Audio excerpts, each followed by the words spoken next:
Before we start, a trigger warning. This episode will involve discussions around sexual assault and rape myths.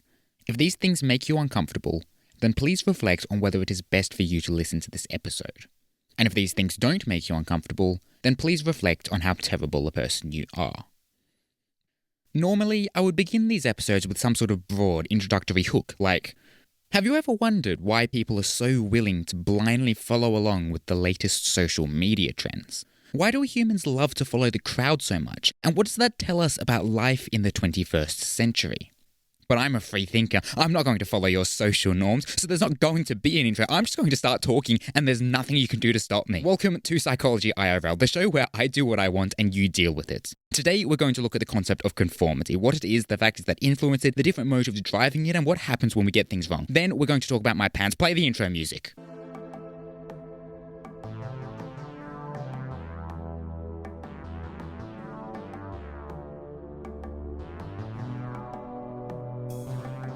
Just kidding, only sheep would use instrumental music for the intro, but I'm a free thinker, so I'll do what I want.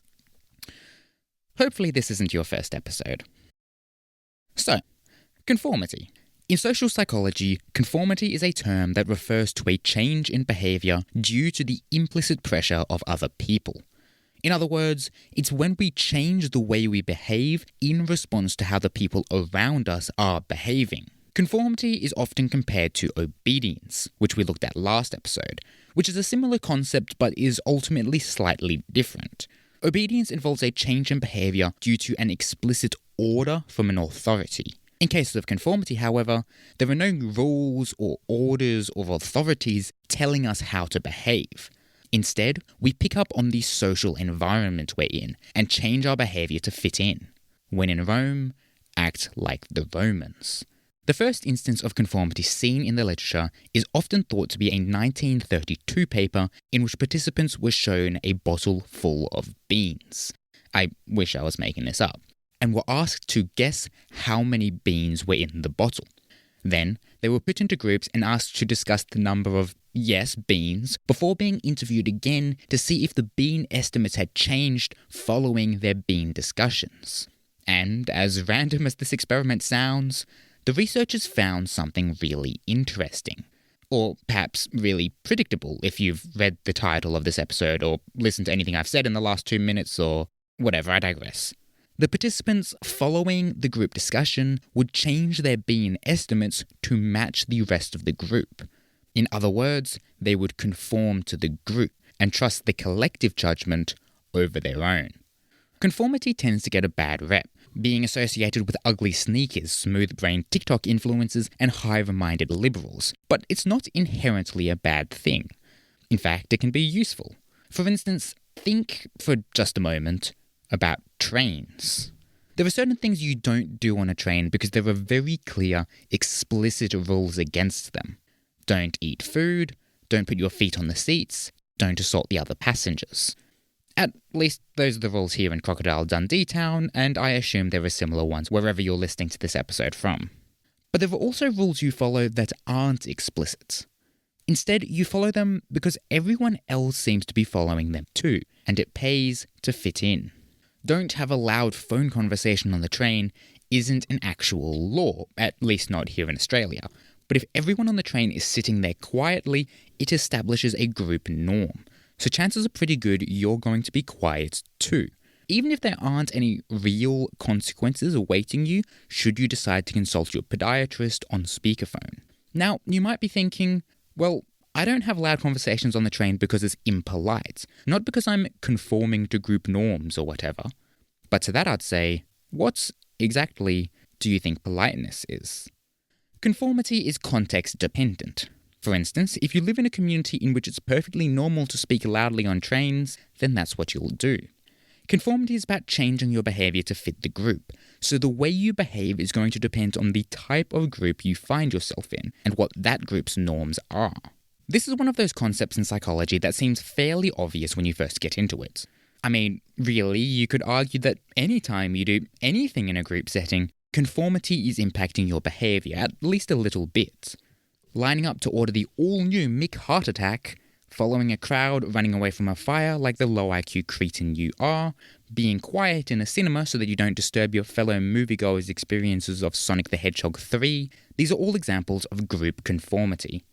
In all of these situations, a group norm or unspoken rule is established, if only temporarily, and you behave in certain ways to fit into that norm. There's no real reason you can't talk in a cinema, but the group norm dictates that you don't. And in these instances, conformity is a good thing. If you talked in a cinema, you would annoy the people around you and risk social exclusion. If everyone pushed to the front of the line, there would be chaos. And if you refuse to run away from the fire in the name of freedom, then you'll suffer the natural consequences of cause and effect.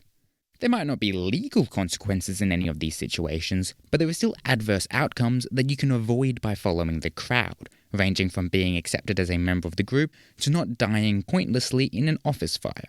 One of the most well-known and powerful studies of conformity comes from a psychologist named Solomon Asch, who conducted the now famous Asch line study. In this study, 50 male US college students completed a vision test in a group with 7 others. In the test, they were shown at first one line, then a group of 3 lines, and asked to pick which of these 3 lines matched the original. The answer was always obvious. One line would very clearly be the same length as the original line, and the other 2 would be completely different. At first, the trials went as normal. Everyone in the group would answer correctly. But then, on the 3rd trial, 7 of the group members, who were actually Confederates working for Asch, all confidently gave the wrong answer. This was the real experiment. When surrounded by people giving what is very obviously an incorrect answer, will the one real participant conform to the group, or will they stand by what their own eyes are telling them? Well, to cut to the chase, both. 64.3% of participant responses were correct despite group pressure. But that still means in over a third of the cases, participants gave what they knew was a wrong answer. In fact, across the trials, 74% of participants gave at least one incorrect answer, despite getting practically perfect scores in the control condition. What this seems to suggest, then, is that whilst we can resist group pressures to conform, those pressures can sometimes be very difficult to resist, even when they are, very clearly, objectively, stupid. To test this phenomenon further, Asch investigated the different factors that make a person more or less likely to conform to the group. One factor he investigated was group size. Asch found that people are more likely to conform in larger groups, up until about 4 or 5 people, which makes a certain amount of sense. If I ask you your opinion on your own, you'll probably pick the correct line. If it's just you and one person who disagrees with you, chances are you'll stand your ground. But if there are 2 or 3 other people, all of whom disagree with you, now you're in the minority, and you're much more likely to decide you must be wrong and conform. However, increasing the group size above 4 or 5 people generally doesn't seem to make that much more of a difference. You're already in the minority, so what difference does 1 or 2 people really make? Another factor influencing conformity is unanimity, which is also one of the top 10 most annoying words to pronounce correctly on a podcast, alongside anemone and Worcestershire, so be glad this isn't a seafood-themed cooking show. People will conform roughly 1/3 of the time if everyone in the group disagrees with them, but if even one member of the group is willing to take their side, conformity drops to a mere 5%. Why? Well, because you're not alone anymore. You have a buddy, and that makes things easier. Participants also reported feelings of warmth or closeness to the person who sided with them, which may go some way towards explaining why we make friends with the people we do. Maybe it's a matter of finding people willing to take our side, even when that means challenging the majority. I don't have any evidence to back that up, I just made it up then, but it sounds pretty cool, so I reckon we should work with it.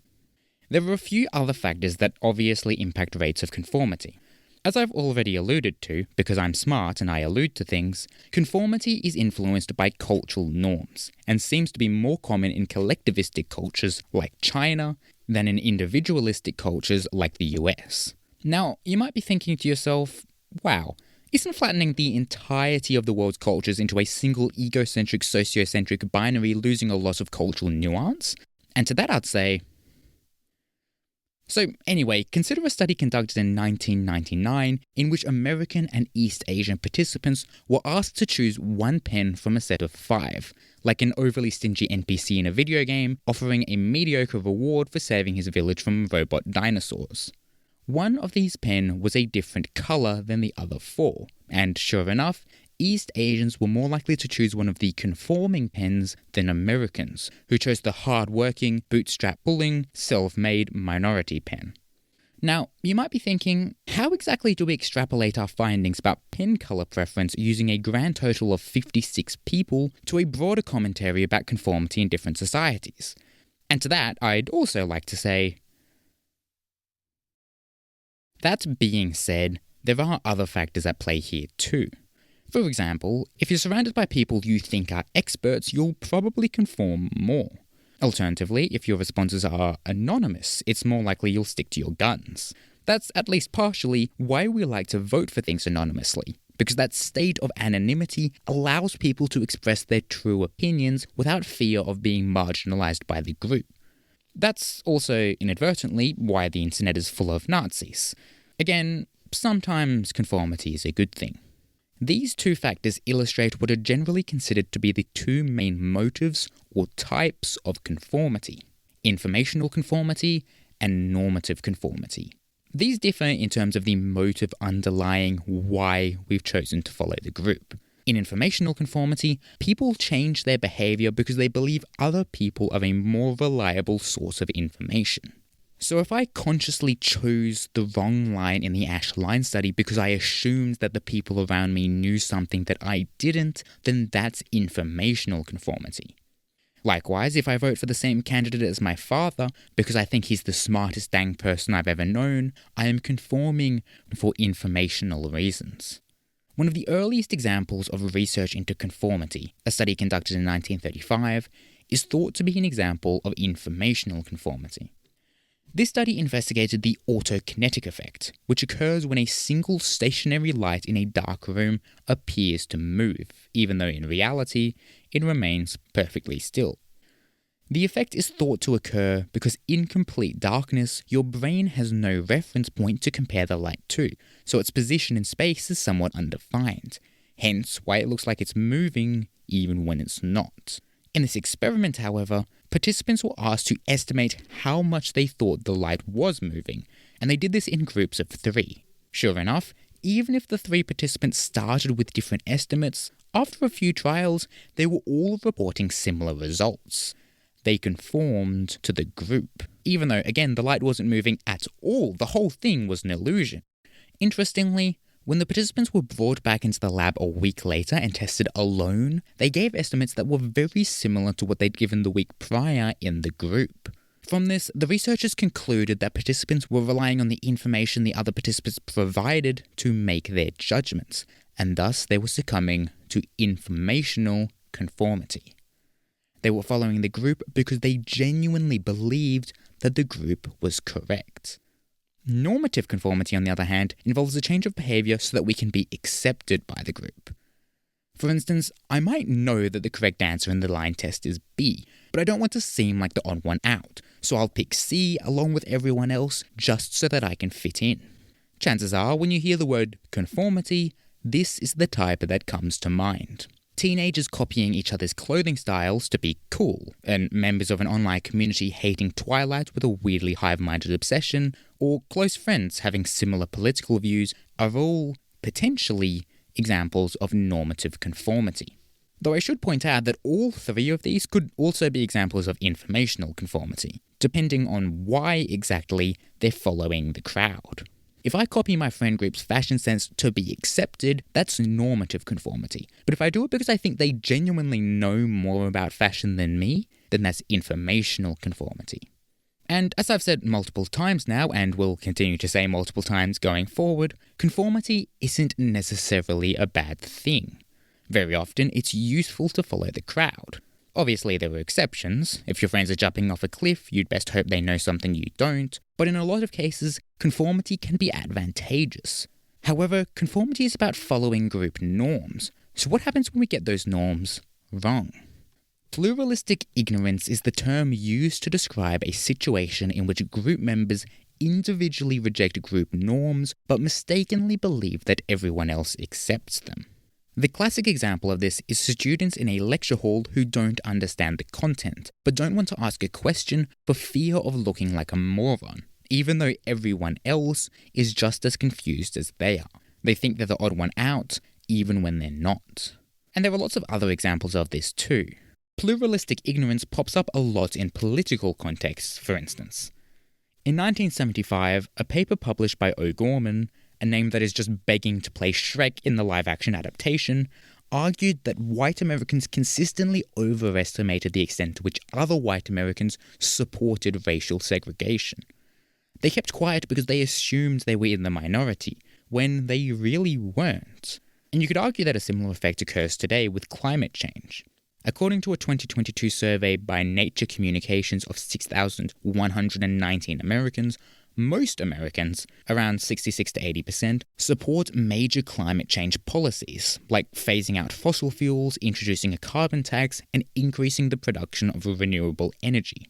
But when asked how many of their fellow Americans supported these policies, estimates were around 37 to 43%.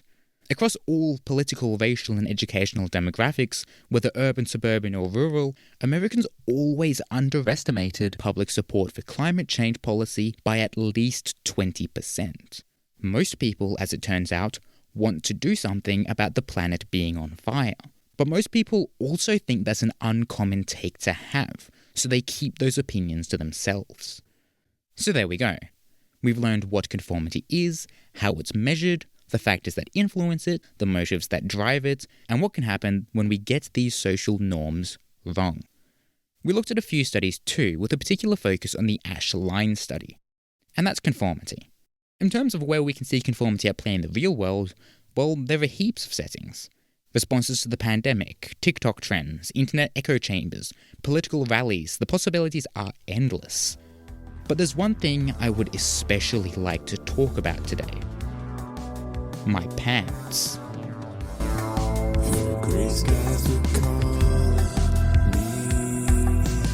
What, you thought we'd skip the conclusion just because we skipped the introduction?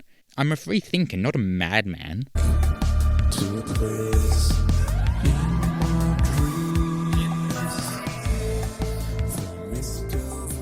I am currently wearing pants.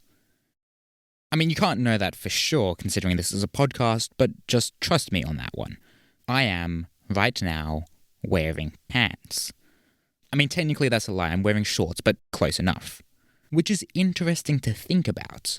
Why am I wearing pants? I'm not in public, I'm sitting alone in a room with a microphone talking to myself. I could be wearing a dress, or a skirt, or a kilt, or a mermaid tail, or a kangaroo skin, or nothing. There's no reason I have to be wearing pants specifically, and yet I am. Why? Well, in case the twang of my voice has disguised the fact from you, I am a man, and men wear pants. In other words, men wear pants is a social norm. I wear pants because I conform to societal pressure to dress a particular way. That's right, baby. Like in a gender-neutral sense, not in an objectifying, misogynistic way. I'm not necessarily referring to women, let alone infantilizing one. I'm just referring to, in general, to infants, in case any are listening to this podcast. Today, we're talking about gender and the way it relates to conformity. A common approach when talking about gender and conformity is to mention the gender differences present in rates of conformity. As a general rule, women seem to bend to social pressure more than men. This is often expressed in terms of inherent gender differences. You know, something along the lines of, women are more nurturing and caring than men, so they're more willing to go along with the crowd, whereas men are much more confident and logical, so they stand on their own too. Some authors, however, have argued that immediately jumping to genetics for an explanation is a bit overzealous. Instead, they've argued that these differences are the results of the way men and women are treated in our society. Not to mention, as a man, I severely question the characterization of men as both confident and logical, as I'm yet to meet one who is both. In the lab, gender differences in conformity between men and women are actually quite small, but they appear more noticeable in day-to-day life, possibly because men are more likely to occupy high-status positions in society, making them less likely to feel the need to conform to the views of others. Women, on the other hand, are far less likely to be in positions of authority, meaning they are more likely to choose to conform. In other words, these are not necessarily innate differences, at least not entirely. They are learned behaviours taught through our social systems. But here's where things get really trippy. Because what are gender norms if not an example of conformity themselves? At least in the case of, say, clothing. I wear certain clothes not because there are explicit rules or laws or genetic requirements that say I have to, though that's not the case in all situations, but because I want to fit in and be accepted as a man. Wearing a dress, even though it isn't illegal, would violate cultural gender norms. So instead of risking alienation, I have chosen to conform to expectations about how I, as a man, should dress. And the same concept applies to other aspects of gender. Maybe I, as a man, am less likely to conform because male gender roles dictate I be assertive. In that case, ironically enough, my refusal to conform is itself conformity. This is a very similar concept to what is often called gender performativity. Gender performativity is the idea that gender is not an essential characteristic within us, but is instead socially constructed through our acts, behaviours, speeches, and so on. In other words, I don't behave certain ways, like being aggressive, not talking about my feelings, or wearing pants, because I'm a man. Instead, I do these things to be seen as a man. Gender is not something I am, it's something I do. It is a performance. Gender performativity is often contrasted with gender essentialism, which is the idea that gender is inherent within us, and gender differences necessarily result from innate genetic biological differences. So in this case, I, as a man, am aggressive because, as a man, I have higher testosterone, which in turn makes me more aggressive. And to be fair, there does seem to be a positive correlation between testosterone and aggression. Though even in a topic as presumably simple and settled as that, the relationship is still a lot less clear than you might expect. According to gender performativity, however, I am not aggressive for genetic reasons, but because I've been taught that aggression is how I express masculinity. In other words, aggression is how I conform to group norms to maintain my place in society as a man. If I were to challenge those norms, I would no longer be considered a real man. The performance would be over. If this is sounding familiar, it's probably because it echoes the nature versus nurture debates that have raged throughout psychology for years. I don't intend to solve that dilemma here. A, because I'm not smart enough, B, because the answer is probably both, and C, because it's really difficult to pry genetics from social factors, because, unfortunately, most people have genes and live in a society. This means isolating variables is really difficult. Not to mention, genes are extraordinarily complex, and you have epigenetic factors at play, so things are quite messy. There are quite possibly and quite likely innate gender differences, but the nature of psychological research means it's really hard to know these things for certain. For instance, say you wanted to figure out why men are better at math than women. It could be because men have evolved to be better, so that they can more accurately triangulate the position of the woolly mammoth they're hunting. Or it could be due to the effects of stereotypes undermining women's self-confidence. Or it could be due to men being encouraged to study math more than women. Or it could be due to self-fulfilling prophecies about men being better at math than women. Or it could be because men are more likely to be in STEM fields than women. Or it could be because men actually aren't better than women at math, and we got the data wrong in the first place. I'm not saying that any of these explanations are necessarily correct, just trying to demonstrate that these discussions get very complex very quickly. So anytime you see someone on the internet making definitive claims about how men are like this and women are like that, you should be very skeptical about how they came to those conclusions, because more often than not, the methodology is, because I think so. Wearing earrings is a heritable trait. That does not mean that your genes cause you to wear earrings. Likewise, whilst there is a long and nuanced war that continues to wage between gender essentialists and gender social constructionists, I don't know if that's what they're called, but it sounds right, so I'm sticking with it, when it comes to something like pants, well, I'm not saying it's impossible that there's an innate genetic explanation, like men, through natural selection, have evolved an innate desire to maintain fabric between their thighs at all times to minimize testicular chafing and thereby increase sexual prowess. Just that I think this one is more social than biological. So, at least in some cases, gendered behaviour, including dress and, I would argue, speech, hobbies, personality, and possibly even rates of conformity itself, appear to be, themselves, social conformity. We could go further than that, though. We could argue that gender conformity appears to be an example of normative conformity. After all, I'm conforming specifically because I want to be accepted by the group. I don't wear pants because I think they're objectively better than skirts. I wear them because I'm afraid of the social rejection I might face should I choose to wear a skirt. To be fair, you could conform for informational reasons if you were genuinely under the impression that wearing pants, or going to the gym, not talking about your feelings, using hard drugs and dying at 27, is the truest, most accurate expression of masculinity. Whatever that means. And according to many influencers out there, it is. But I'm going to go out on a limb and assume that that's not most of us. Now, you might hear that and think, wait, wasn't the point of normative conformity that you only kept the charade up whilst in social situations? The participants in the I.R.L study who conformed for normative reasons knew they gave the wrong answer, after all, whilst the participants in the moving light study who were conforming for informational reasons genuinely believed the light was moving even when the social pressure had been removed. If gender is a form of normative conformity, why do people still conform to gender roles even when they're by themselves? Why am I wearing pants even though I'm in private?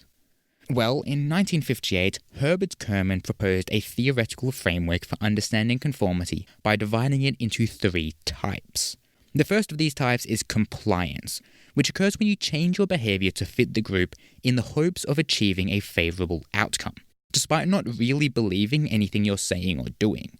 This is what the participants in the I.R.L study were doing. They knew their answers were wrong, but they gave them anyway because they wanted to be accepted by the group. The second option for conformity is identification, which is when you change your behavior to match the group because you identify with it. You don't necessarily get anything out of following the group, but you do get to consider yourself part of the club, which should sound familiar. Finally, conformity can occur through internalization, which is when you genuinely come to believe in the group norms because it is intrinsically rewarding to do so. You follow the group publicly, but you also believe it privately. In my opinion, gender conformity qualifies as all of the above. Think about it. I comply to gender norms in certain situations. I don't really think men shouldn't be able to express their emotions or should have to wear pants, but I'm still hesitant to be sappy around other men or to wear my kangaroo skins around them, especially those I don't know, because I'm afraid of social alienation or worse. At the same time, I do certain things in line with gender norms, like wearing pants, solely because I want to be accepted as a man. I perform masculinity because I identify with the group and want to be included within it. And at the same time, I have internalized some of those societal beliefs about gender, and in my case, about masculinity. There are some expectations and beliefs I have about myself, about what I should wear, about how I should act, that deep down, I believe. Even if I know that it's illogical, I still believe that, as a man, I need to be seen as dominant and muscular and in control if I want to be attractive. I still believe that I have to be stoic and assertive if I want to be respected.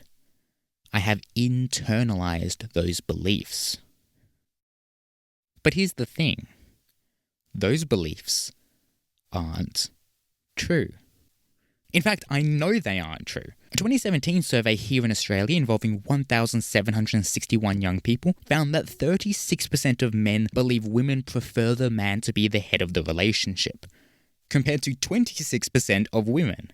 We're just wrong. There's no getting around that. Our beliefs as heterosexual men of what heterosexual women find attractive are so far off base, it's almost funny.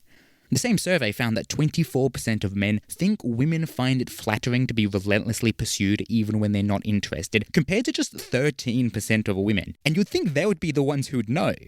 And yes, I'm sure the TikTok gender essentialists of the world will hear a statistic like that and be like, oh, but women just don't know what they want. Deep down, they really do want a big, strong alpha male who'll put them in their place. Well, then I guess men don't know what they want either. Men consistently report striving towards an ideal male body that is more muscular than what women actually consider attractive, and the same effect occurs in reverse, where what women think men find attractive is skinnier than what men actually prefer. This isn't a gender thing, we're all stupid. Which should sound familiar. We're all following what we think is a social norm, but in a lot of cases, that norm doesn't exist. Most men aren't actually attracted to Barbie dolls, and most women don't actually want an ultra-masculine Chad.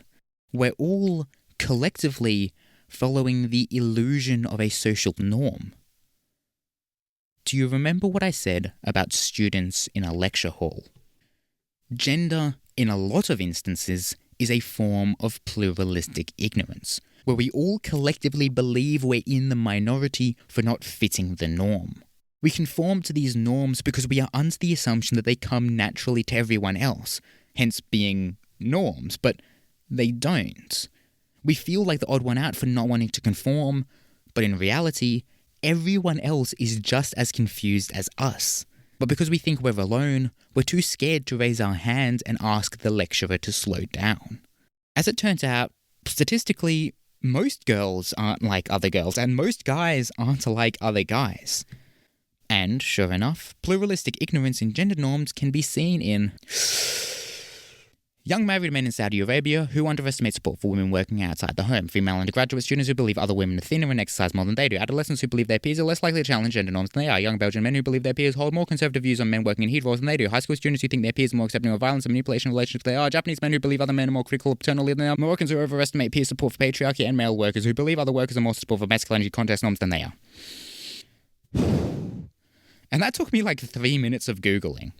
Of course, we should always be skeptical of psychological research and willing to entertain alternate explanations. But when there's this much evidence for a discrepancy between what we as individuals think about gender norms and what we assume everyone else thinks, I think it's safe to say this can't all be inbuilt, innate genetic differences.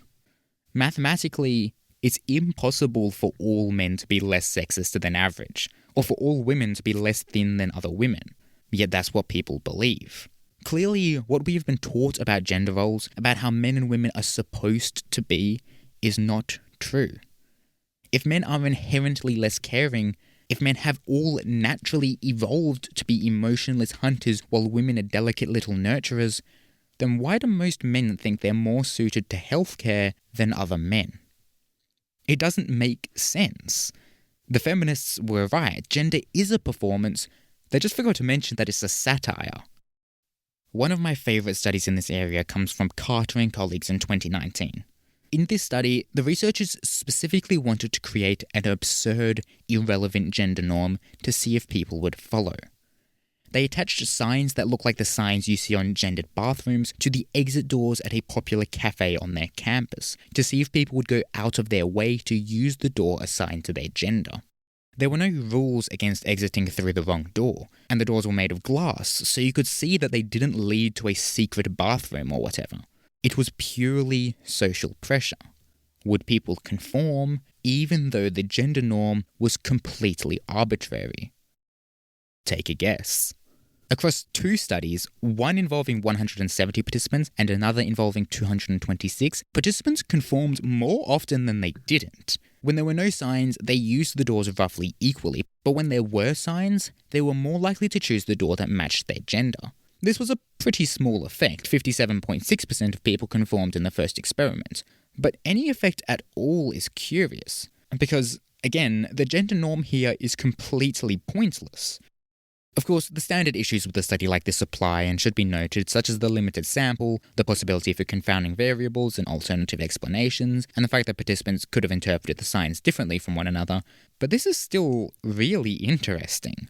In particular, this study found that despite what common sense would predict, men conformed substantially more than women. Women are often socialized to be socially compliant and face social, economic, and sometimes physical repercussions when they are not, which may lead to them being more likely to conform to the behavior of others in general. But when it comes to gender conformity, boys are generally much less willing to go against the grain than girls. A couple of theories have been put forward for why this may be the case. One theory argues that masculinity is often seen as the norm in our society, and femininity as a deviation from that norm. Think about the fact that mankind and policemen can be used in a gender-neutral sense, but not womankind or police women. So maybe men just don't see the need to challenge gender norms because they see masculinity as the default. Alternatively, men are often afforded the privileged position in gender power hierarchies, so perhaps they intentionally choose not to challenge gender norms because they benefit from them. Or maybe men are afraid of being associated with femininity, because femininity, at least in our culture, is considered inferior. None of this is to say that gender isn't real or that there aren't legitimate sex differences. Instead, all I'm trying to say is that the categories we like to put people into are less steel cages and more cardboard boxes. Gender norms, as they may be, aren't as normal as we like to think, which is concerning. After all, conformity to gender norms can make us do silly things like use a particular door at a cafe or refuse to sit with our legs crossed because we're afraid that it'll make us look feminine, but it can also lead us down some pretty dark paths. I try to keep this show fairly light, even when we're discussing somber material. Hell, last episode was about war crimes of all things, and that didn't stop me from being irreverent. I think keeping things light makes a better environment to learn in. But that being said, it's important to remember that the things we talk about in this show aren't just wacky thought experiments and, literal experiments. They're real-world phenomena. That's the point of the show. It's psychology in real life, in case you didn't know what the letters stood for. And sometimes these things we talk about impact real people in very tangible ways. 22% of women have experienced sexual violence since the age of 15. 23% have experienced violence from an intimate partner. And that's only what's reported here in Australia. The numbers only get worse. There is a wealth of evidence linking conformity to gender norms and sexual assault. Male conformity to gender norms, for instance, is associated with increased violence, including sexual violence. The 2024 Man Box report, published here in Australia by the Jesuit Social Services, surveyed over 3,500 young men on their conformity to 19 rules that characterize stereotypical masculinity, such as men should figure out their personal problems on their own without asking others for help, or a man should always have the final say about decisions in his relationship or marriage. According to this survey, the men who most strongly agreed with these rules were 35 times more likely to have frequently harassed women in public, 17 times more likely to have hit an intimate partner, and 8 times more likely to have perpetrated sexual violence against an intimate partner. Which isn't surprising. Traditional male gender roles emphasize dominance, power, and sexual prowess. It's naive to assume a violent worldview doesn't have violent ramifications. Men who conform to gender norms are also more likely to believe rape myths, like women provoke rape by wearing provocative clothing, or women make up rape accusations to get back at men. And these beliefs seem to be more common in college fraternities and the military, which makes sense given what we know about group pressure. People conform to fit the group around them, and if that group emphasizes dominance, authority, and violence, then group members will behave in ways that fit into that. If men are expected to take what's theirs, then that's what they'll do. Rape myths work by absolving perpetrators of their responsibility. If women are at fault for dressing like sluts, then that absolves men of their actions and allows the group norm that real men take what's theirs and women submit to their desires to persist. And these norms are upheld through social forces. Two studies, both conducted in 2006 and that I've linked in the references section that I know no one reads, looked at the influence of perceived rape myth acceptance on rape proclivity. In other words, if men are under the impression that other men believe rape myths, are they going to be supportive of rape themselves? Do I really need to answer this one? The results are disturbing, but again, not remotely surprising, given what we know about conformity. Rape myth acceptance and rape proclivity were positively correlated, meaning those who accepted rape myths were also more likely to endorse sexual assault. And when men were under the impression that other men believed in rape myths, they themselves became more likely to endorse rape. Clearly, men's beliefs about other men influence their behaviour. And sure enough, there seems to be a degree of pluralistic ignorance going on here too, just not in the direction one might hope. A 2015 study by Dardis and colleagues found that perpetrators of sexual assaults were significantly more likely to overestimate their friends' involvement in sexually aggressive behaviours than non-perpetrators, which tells us something really interesting. Men are more likely to commit sexual assault when they believe that other men endorse it, and vice versa. Men who commit sexual assault are more likely to believe that the people around them endorse it, even when they don't. Clearly, this is not the result of individual bad men. This is the result of a culture that defines masculinity through sexual dominance. A culture in which women are used as tools for men to assert their value, to perform their masculinity to other men. So, what can we do about it? I don't have a lot here to say that someone more qualified and experienced than me hasn't already said. Not that that's ever stopped me from saying my piece, mind you. We should do what we can to challenge gender norms in our communities, vote for policies that make society more equitable, and take survivors of sexual and domestic violence more seriously. We could also, overthrow the patriarchy or something? I don't know, maybe it's an idea worth looking into. I think it's important to remember that conformity can be used for good, which is why I've said it about 5 times now. Men who believe other men support gender equality are more likely to support it themselves, for instance.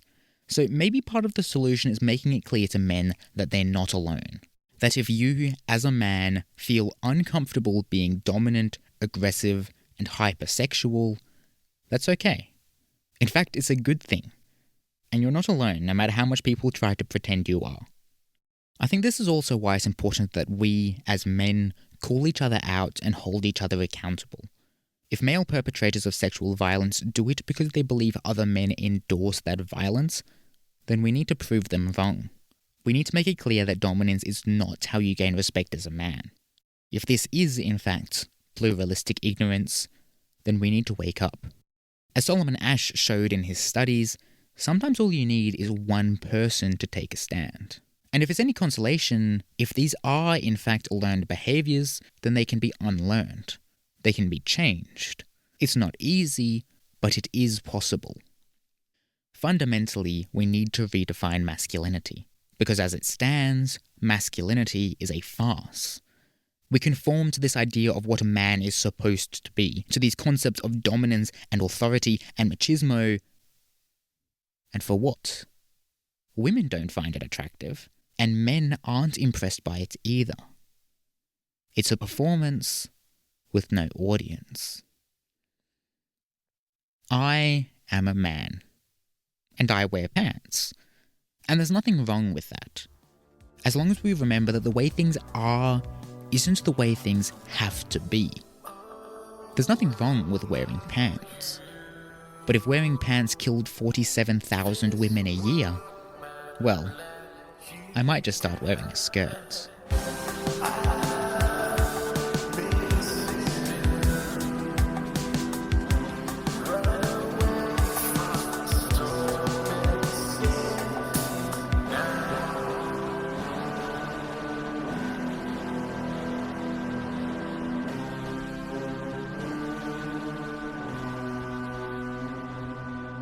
Sorry for ending things on a bit of a somber note, but I felt it needed to be said.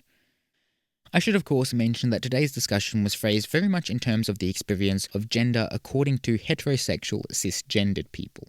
People who do not fit under that umbrella would no doubt have different opinions on the matter, and there's a wealth of interesting perspectives worth exploring. But that's a topic for another day. This show is written, performed, and produced by me. Music by Matt Ponio. However you choose to cover your thighs, I hope you enjoyed the episode.